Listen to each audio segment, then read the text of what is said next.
Alors, à l'étape suivante, il faut d'abord télécharger les polices à utiliser dans notre système. Nous sommes ici dans le back-end. Le point de menu correspondant s'appelle Modèle d'impression, Polices, Typographie, et c'est dans cette section que je dois télécharger une fois les polices que je souhaite réutiliser via notre logiciel. Je dois également nommer la police,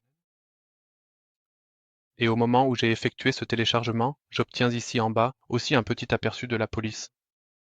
Nous faisons bien sûr cela séparément pour les deux variantes de police. On peut télécharger des fichiers TTF, UTF, PFB et PFM, et les fichiers WOF fonctionnent aussi. Une fois que nous avons téléchargé toutes les polices, nous pouvons maintenant nous rendre dans les modèles d'impression. Là, nous pouvons créer un nouveau design, un template. Dans la fenêtre suivante, il faut nommer le modèle d'impression une fois. Et ici en bas, je peux télécharger le calque d'arrière-plan et le calque d'arrière-plan uniquement pour l'impression. Télécharger. Le calque d'arrière-plan correspond à la vue pour le client, donc au format final. Et en option, si souhaité, un calque d'arrière-plan uniquement pour l'impression peut également être téléchargé. Cela signifie que nous utiliserons ce fichier que nous téléchargeons là pour la génération des données d'impression. Je peux maintenant enregistrer cela une fois. Ensuite, les fichiers PDF sont téléchargés, un aperçu est généré, cela prend un court instant. Et ensuite, j'obtiens ici aussi un aperçu de ce que j'ai téléchargé. Donc pour le calque d'arrière-plan, le format final pour l'affichage dans le front-end pour le client. Nous voyons ici aussi que j'ai téléchargé 2 pages.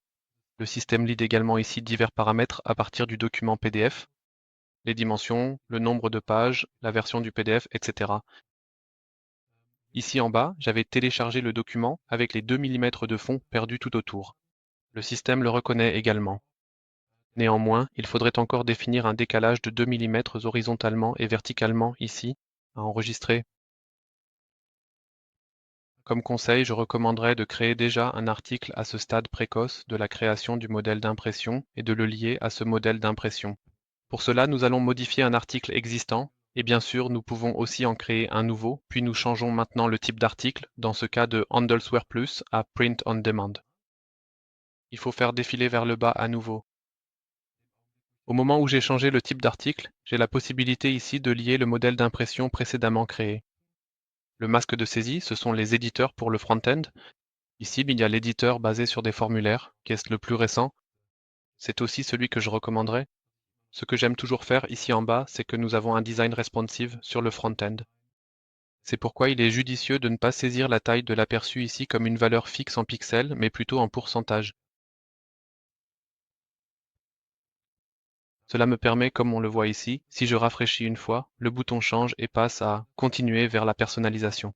Et si je clique dessus, je peux déjà visualiser le modèle d'impression dans le front-end.